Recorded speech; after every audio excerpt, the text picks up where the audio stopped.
காலை வேலைக்கான ஜெபம். மாசற்ற வழியில் நடப்போர் பேறு பெற்றோர். ஆண்டவர் திருச்சட்டப்படி நடப்போர் பேறு பெற்றோர். அவர் தந்த ஒழுங்குமுறைகளை கடைபிடிப்போர் பேறு பெற்றோர். முழுமனத்தோடு அவரை தேடுவோர் பேறு பெற்றோர். முழுமனத்தோடு நான் உம்மை தேடுகின்றேன். உம் கட்டளைகளை விட்டு என்னை விலக விடாதேயும்.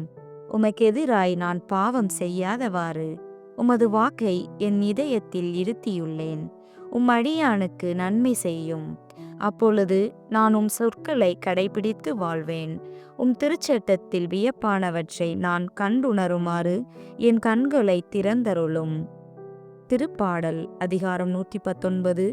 இறை திருவசனங்கள் 1, 2, 10, 11, 17 மற்றும் 18. இஸ்ரேல் இனத்தை எகிப்திலிருந்து வழிநடத்திய எம் இறைவா, நாங்கள் எங்களை திருந்தி வாழ திருச்சட்டத்தை எங்களுக்கு அளித்தமைக்கு உமக்கு நன்றி அப்பா. இறைவா, அன்று நோவாவும் லோத்துவும் உம்மீது தம் கண்களை பதிய வைத்து உமது கட்டளைகளை கடைபிடித்தார்கள். அதனால் அவர்கள் உம்மால் காப்பாற்றப்பட்டார்கள்.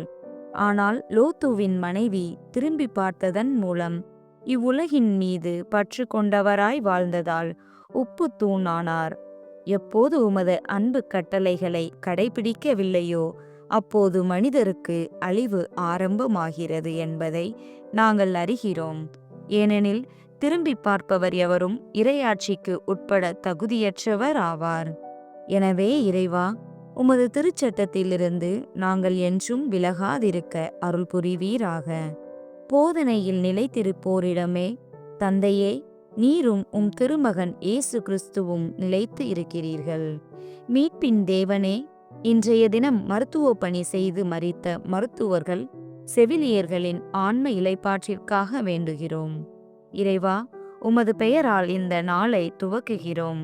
உமது அன்பு கட்டளைப்படி நாங்கள் நடக்க எங்களை ஆசீர்வதித்து வழிநடத்துவீராக. இயேசு, மரி, சூசையே, என் இருதயத்தையும் ஆத்துமத்தையும் உங்களுக்கு ஒப்படைக்கிறேன். ஆமென்.